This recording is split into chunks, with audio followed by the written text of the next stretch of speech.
I do believe in healthy aging. I'm not focused on what age I can live to. I'm focused on how I can live and enjoy my life today and prepare for tomorrow. So it's so important as at all ages, particularly after age 40, for people to really be understanding that if they want healthy aging, they need to be responsive to their bodies and exercise, friendships, time off. All of those things are important and essential. So how do you define balance?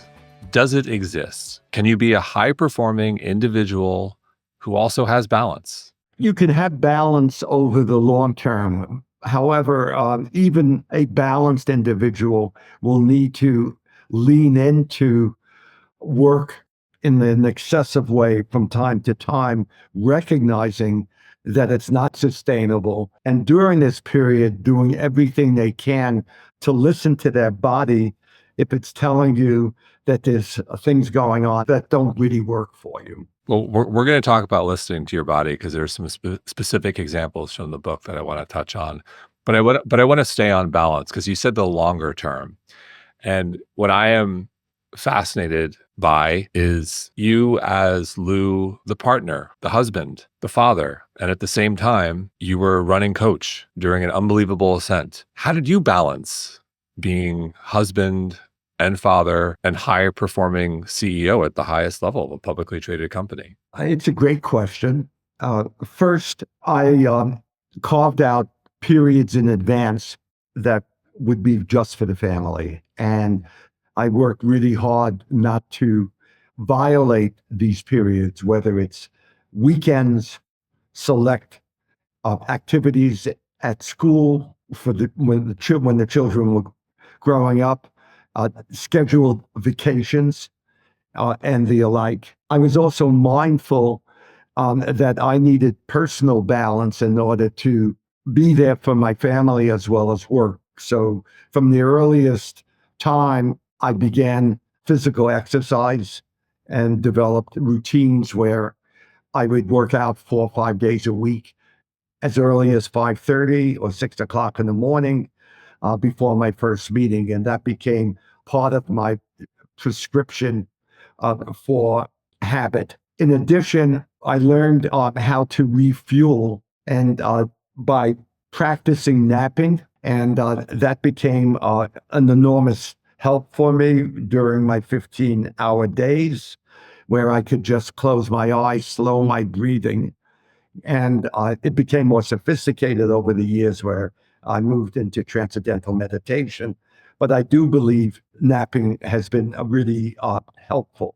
What was your napping protocol? What did that look like? There are 2 types of naps. One for me, a power nap is a nap that I define as anything that is 1 minute or longer. It could be as short as 10 or 20 minutes, where you actually rest your mind. And that does require sleeping. And that gives me what I call a reset for the rest of the day. A renewal nap is a much deeper nap, which I would only do on weekends or during vacation, or of course when I was ill. But in general, that would be a nap under the covers, no lights, and where I would go into a deep sleep anywhere from 45 minutes to perhaps as long as 2 hours. And it served to renew me for the following week. Well, it sounds like you needed it working 15-hour days. Well, not every day was 15, but 4 days a week, including commuting time,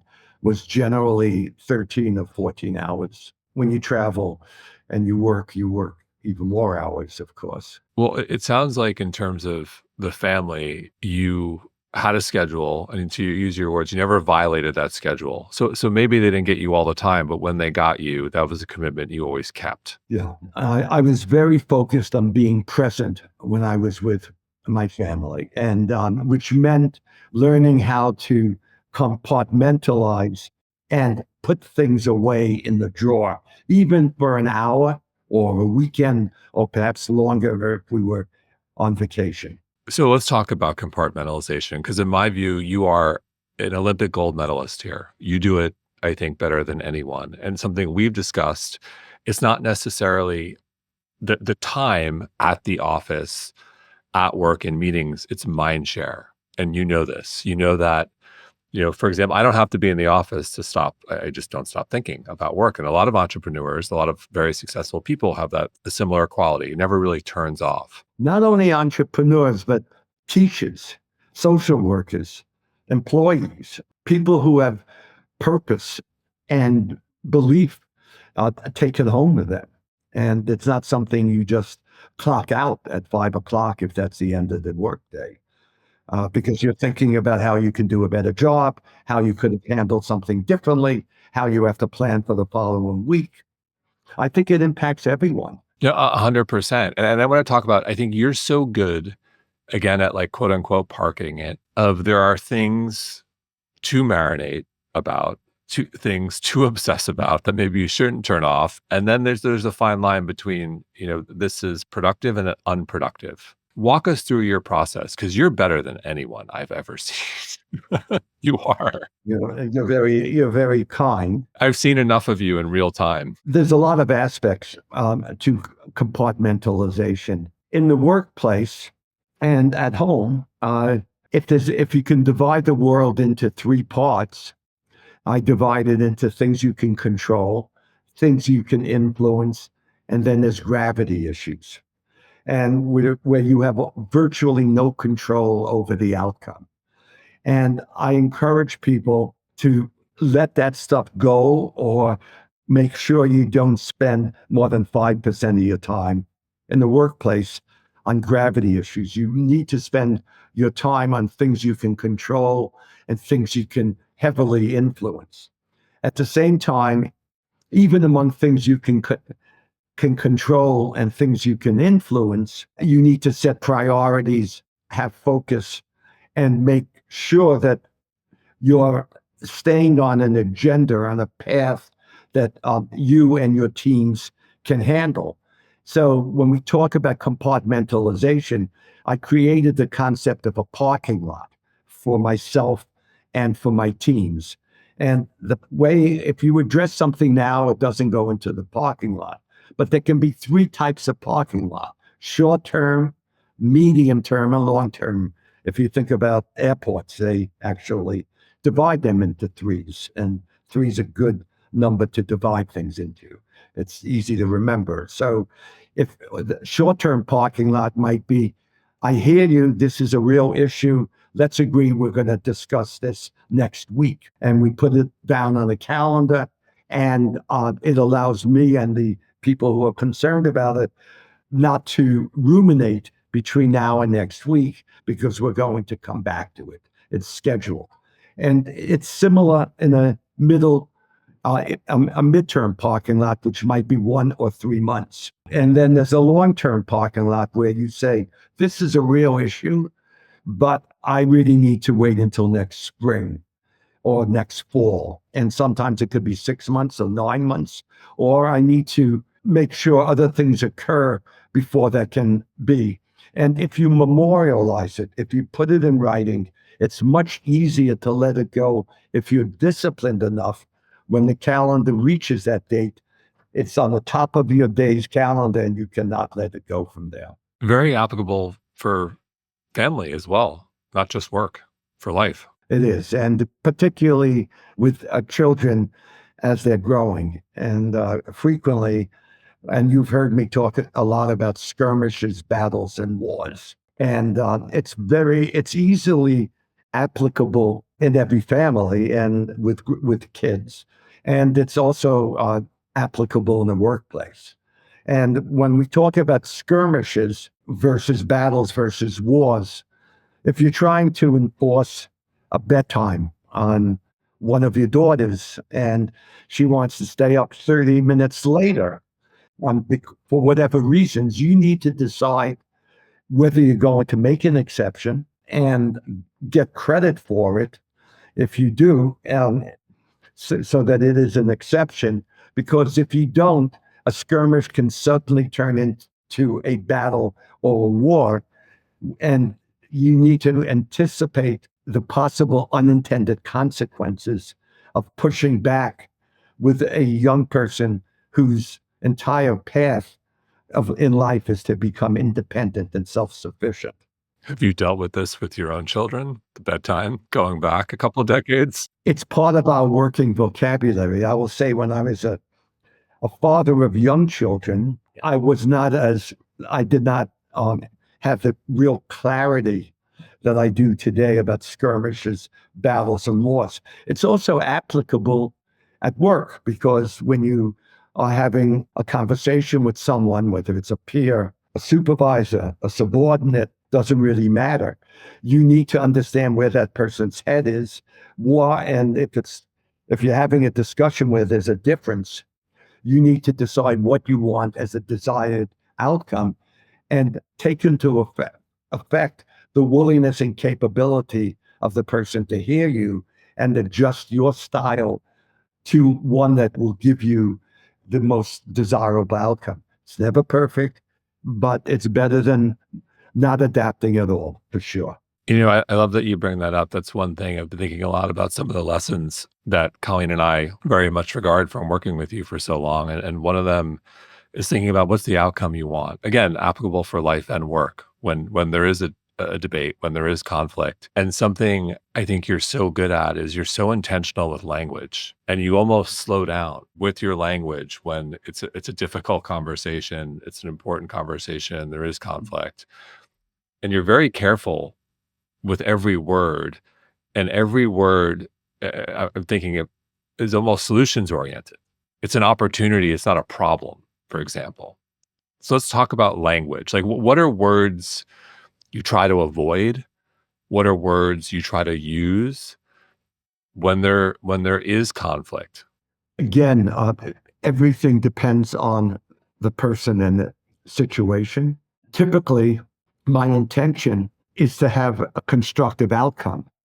And as a result, I need to be thoughtful and self regulate myself. And one of the things I learned in leadership, I wish I learned it earlier, of course, is that when my blood pressure is going up or I'm feeling heated about something in a meeting, in a moment, or aside from the moment, I really work hard to slow down and understand what is upsetting me. And is it the way someone's speaking? Is it the lack of preparation? Is it the lack of ownership? And then decide what's the best way to address it. I also believe that you need to start with headlines and get to the point, and then you can discuss everything else. Frequently, we as leaders or parents, we might beat around the bush. We might get there in a indirect way. But if you're going to have a serious conversation with someone and they may not be expecting it, setting the stage is really important. And setting the stage means you need to think about location, the amount of time you have, the amount of time the person has. You don't want to be in a situation, if it's at all possible, where you will be interrupted. You want to be able to be in an environment that will not be impeded by anything else going on, so that you can have 100% of share of mind of the person you're speaking with, and vice versa.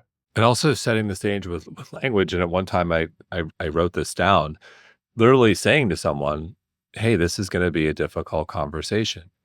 Pause. You may not like what I'm about to say, but I need you to be open," or whatever. It's something along those lines, like giving the person a warning of just a few seconds of we're going to go there versus jumping into it can completely change the dynamic of the conversation in a positive way, where someone doesn't necessarily feel like they've been ambushed. They're a little more prepared to be open. That's true, of course. And I think part of that has to do with the actual situation that you're in. And when we say we're going to have a difficult conversation, you're really putting someone on notice that they need to listen. And while in some cases it may produce anxiety, fear, in other ways, people will be very curious if they don't think that of a situation that could be difficult because everything's going well, but it does set the stage. And I think it's very important to do that. And if you're going to deliver bad news in an employment situation or in a family situation, you need to try to get it out early in a very balanced way with the person you're talking with, open to listening and so on. Many of us are very eager to speak. We interrupt each other. We talk over each other. We don't let someone finish their thought. And I'm increasingly conscious that that is not uh, the optimal way to live or work or play. What advice do you have for all of us to become better listeners? I think we all have to understand there are multiple paths that make sense. And we need to be able to hold antithetical views in our mind at the same time and see the merit of it. So if I go back to a family example, there's a strict bedtime. It's 9 o'clock for an 11-year-old up during the week, making up the time. There's a lot of good reasons for that. However, your 11-year-old might have a particular reason why that bedtime should be waived or extended. And rather than categorically saying no, which is our natural tendency because we want habit, it does make sense to ask why and to try to understand from your child's perspective. It's similar at work, very similar. Well, it allows someone to be people also, whether it's a grown up or a child, whether you agree or disagree to whatever they're asking, in some regard, they like to be heard, feel like they've been heard. That's true. And I think that's very important. When we talk at work these days, we talk about collaboration. We talk about understanding the greater good and the greater purpose. And it starts with your family unit. And you need to always be mindful not only of the greater good, but also the varying needs of everyone that's in that unit and how you need to adapt to the situation, the person, the circumstance. Do you think most people, is it a lack of self-awareness? Is it lack of willingness? Why do you think most people don't adapt? Life is challenging. If it's a two-person family, both people may be working. Half of the families with children under 18 are led by a single parent. That's incredibly stressful to be a sole parent and not have a partner to confide in or share things with while you're still working, taking care of the household and raising a child. And I believe that we feel the pressure. And that's why I believe timing is so important for when you're going to raise things. It's not always possible. Sometimes you have to deal with something in a moment if it's a crisis. But I always encourage myself and others near me to take a deep breath and say, okay, I'm really short on patience. I'm short on time. I got to move on, but this is important. And take a deep breath and address it in a way that you would like to be addressed if you were the person receiving whatever feedback you're giving that they may not want to hear. So you mentioned stress, and I can't think of a more stressful, well, there probably are more stressful situations, but when I read about yours, which I did not know about in the book, I just said, wow, I don't know how I would deal with this personally. And I'll paint the picture. You had an E. coli infection from a prostate biopsy, which led to blood in your urine. You're dizzy. It's during a hot summer in New York. There's like a blackout. And this, you have to wait to see a doctor. And it's followed by a subsequent prostate cancer diagnosis, all through running the explosive growth that you were experiencing, running coach through your explosive growth you were experiencing. How did you manage that from all sides? It was an unusual confluence of activities because when I realized that I developed an infection, that moment, the lights went out in the restroom at Coach, and I came out of the office and I saw my team who was in a conference room all outside saying we lost all power. And that was a very famous blackout in the Northeast and Midwest that lasted several days. And I walked down 12 flights of stairs. I walked across the street to the parking lot, got into the car, went to New Jersey.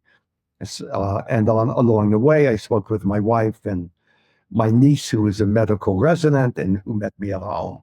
And it was clear to me with 102 fever and pain everywhere that I was in trouble. I attempted to go over the George Washington Bridge back to a major hospital in New York, but the bridge was closed. So I stopped at Englewood Hospital in northern New Jersey, just 6 miles from where I live. And they were operating with energy boosters, basically backup electricity. And I laid in a gurney for about 6 hours outside a room before a physician could see me. And the day later, I was catheterized because of the pain. And it took 5 days or 6 days for them to culture the bacteria.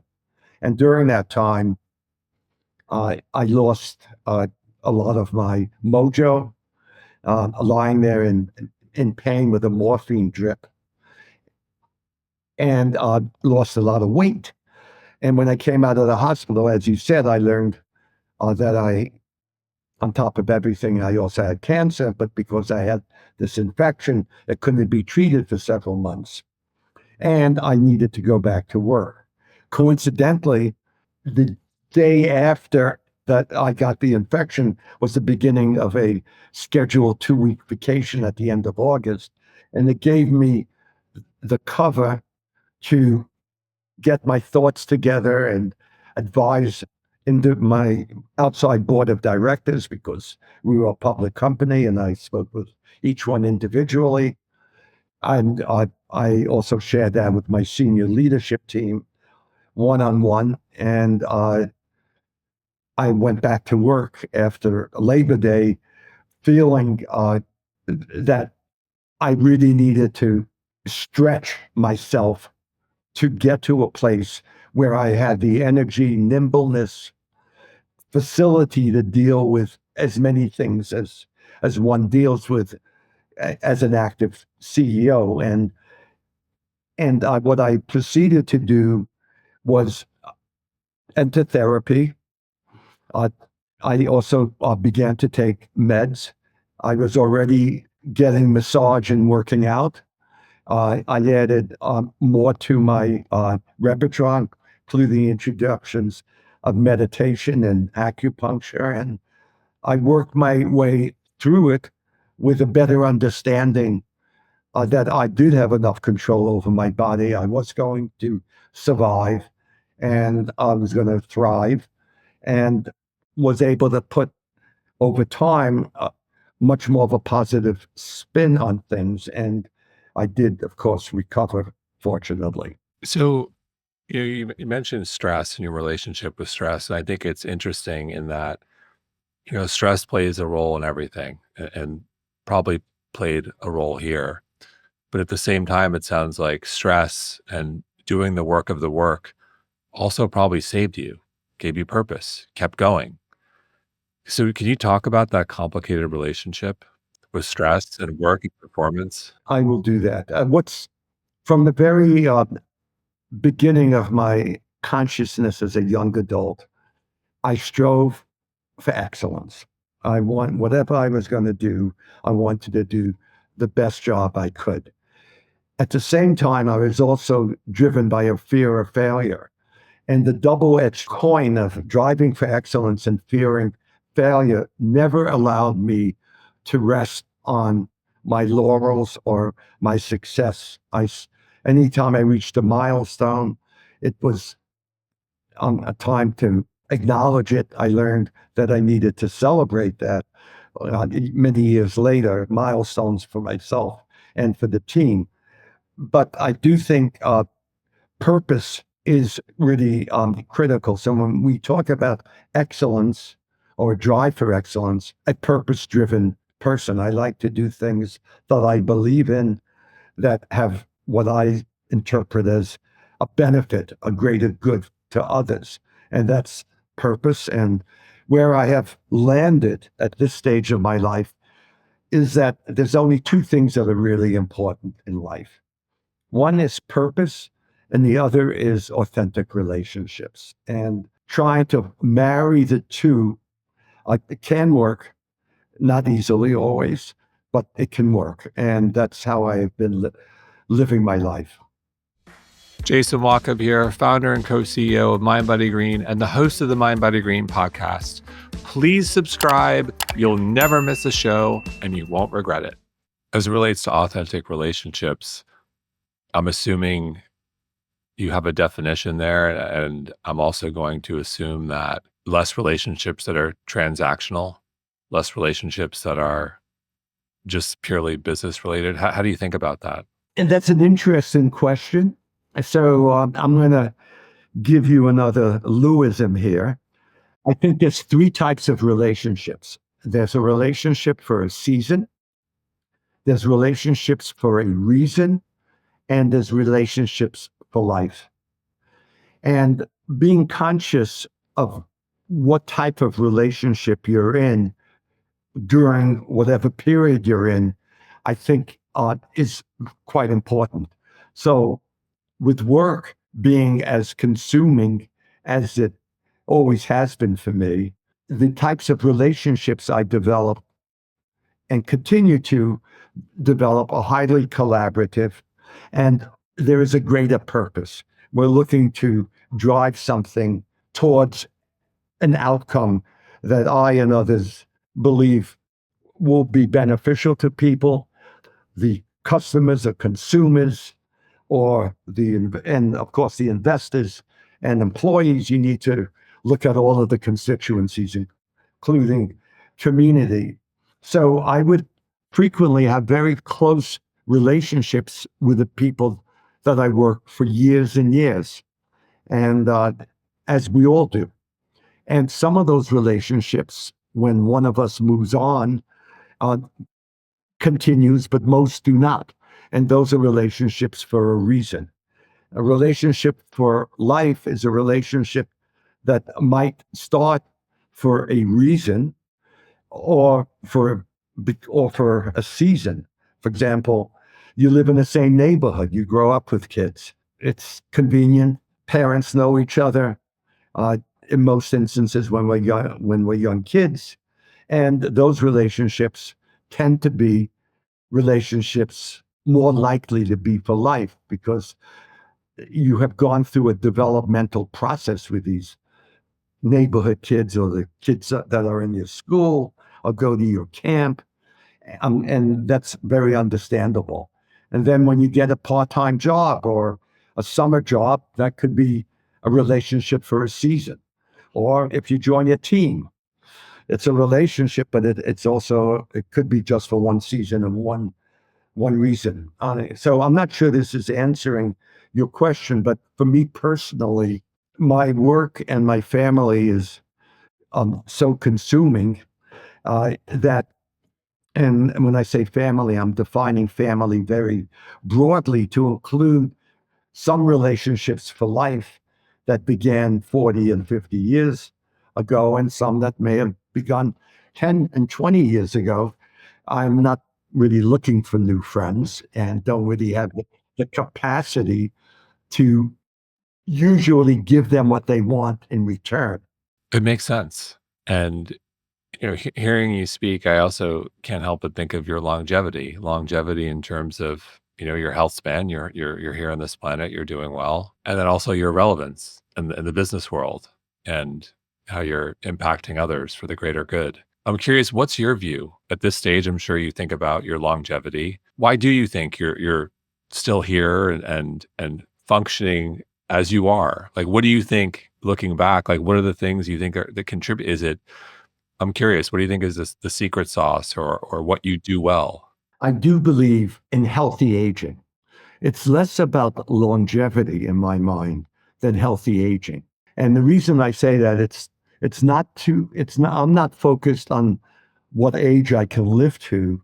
I'm focused on how I can live and enjoy my life today and prepare for tomorrow. So it's so important as at all ages, particularly after age 40 or so, for people to really be understanding that if they want healthy aging, they need to be responsive to their bodies and exercise, friendships, time off. All of those things are important and essential. And it varies based on the person and the situation, how much of it you need. But I always encourage people to ensure that they find things that please and delight them.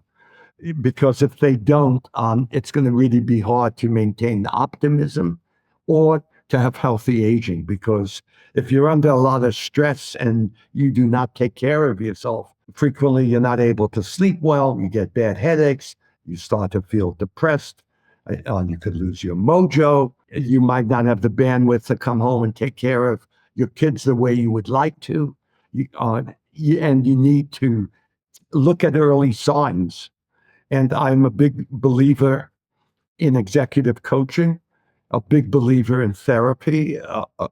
And I see that as a gift to learn about yourself so that you can live a better life and a fuller life and a more positive life. I would also say that, in my view, one of your superpowers is you remain very engaged. You keep a full calendar. It may be not the insane calendar it once was, but it is very full. You are fully present when you're in a meeting. Maybe you participate in less meetings, but you're fully there. If there is a number on that sheet and it was a different number from what you saw 3 months ago, you remember that number. But you actively keep your brain going on all four cylinders. And I think that is really important. There used to be the cliche of, I retire, I do well. You could have easily retired after coach and said, I'm going to play golf and that's it. And that's not the secret anymore. One of your qualities, which we both share, is that is curiosity. And I have immersive curiosity because, like you, I try to understand as well as I can a situation so that I can develop an informed point of view, and I think that's really important. I will also say another activity for myself, which I've been doing for now 40 years, particularly in when I was traveling at coach internationally, I would play speed chess. And for the last 20 years, I would play with live opponents around the world. And I play play speed chess at least 5 to 6 days a week. 10-minute games. Each player has 5 minutes, and either you checkmate someone before your 5 minutes runs out, or that person checkmates you. And I find it a very good way to relax. I think getting engaged with 100% of your mind, and that occurs when you meditate, particularly transcendental meditation, where you have a mantra and you're forcing your mind to go back to allow it to be empty. And in the case of speed chess or some other activity that's very compelling, could be playing basketball. If you're focused on it 100%, it allows the other parts of your mind to relax that might give you stress in the workplace. So you mentioned stress, and I do want to touch on your other health event, which was recent. You went for an exam at Atria Health, who I think very highly of, and you did the Clearly, which I've done. It's the world-class MRI exam of the heart. So you go in, you do your Clearly, and they discover you have a severe blockage, the widowmaker artery. You have to get surgery immediately. This is potentially catastrophic. Walk us through one through your head. What were you thinking when you hear that diagnosis and you got to jump into surgery? I knew that I had a substantial blockage in the widowmaker's artery before. And I was not surprised at the end of that stress test when I was told that there were irregular heartbeats, even though on the EKG, even though I didn't feel it. And the first thing the physicians said is, you need to come back and have another stress test next week. I actually waited a month because I was not alarmed. But when I came back a month, 3 weeks later, 3 weeks after I was told to come back, they said, you really need to go now. It can really happen any day. And I knew they were serious. And within 48 hours, I was on the table and that artery was open. And I left by the end of the day with two stents and was told that I avoided that sudden death. And of course, I'm very mindful of how lucky I was. And I encourage everyone at age 40 and sometimes younger, make sure you have yearly exams, make sure you check yourself out. It's so important to be proactive and early on. If there are conditions that can really impact you later on, be aware of them. Take whatever the meds are, or change in lifestyle or diet that will not make that a very serious uh, event at some later date. It sounds like you weren't scared, and then you were scared, and then all of a sudden it became very serious. I was not as scared as I probably should have been. I will say the rest of my family was pretty terrified. So, what advice do you have for someone who's listening, who's trying to make a significant impact at work, professionally, but at the same time, doing their best to be the best parent, the best partner, struggling to find how to do everything? First, I encourage people, if they have the choice, and many people do not have the choice because they just need to work to really, and don't have the choice of many jobs. But for those that live a little bit higher and or are younger in life, I urge people to look for something with purpose. Look uh, to join a company that has a culture, an ecosystem, and values that are consistent with yours. And once you're working at the company, watch whether they actually live by the values that they taught. And if you can, I encourage you to find a mentor. It doesn't need to be a supervisor, it could be a colleague, it might be someone even from outside your workplace who can help you avoid mistakes, accelerate your learning, and develop authentic relationships with people at work, particularly your supervisors. And they need to understand you as a person, and you need to understand them as a person. And if there's no interest in you as a person, it's really going to be hard for you to feel purpose if the if there's no empathy or caring for the individual contributor. The best teams in the world work in cultures that are collaborative, that reinforce good values, reward people for hard work and good performance. And I'm a big believer in the meritocracy. I'm also a strong believer what gets measured is much more likely to get done. And my expectation is that people will follow through if they're in leadership roles. You also need to understand fully what you're getting into before you take the job. And you need to feel comfortable asking the questions about weekend work, speaking with other employees in the office, going now on living in a digital world. You can learn so much about a company's culture through the apps that survey employees, existing and former. And I would encourage people to avoid toxic environments.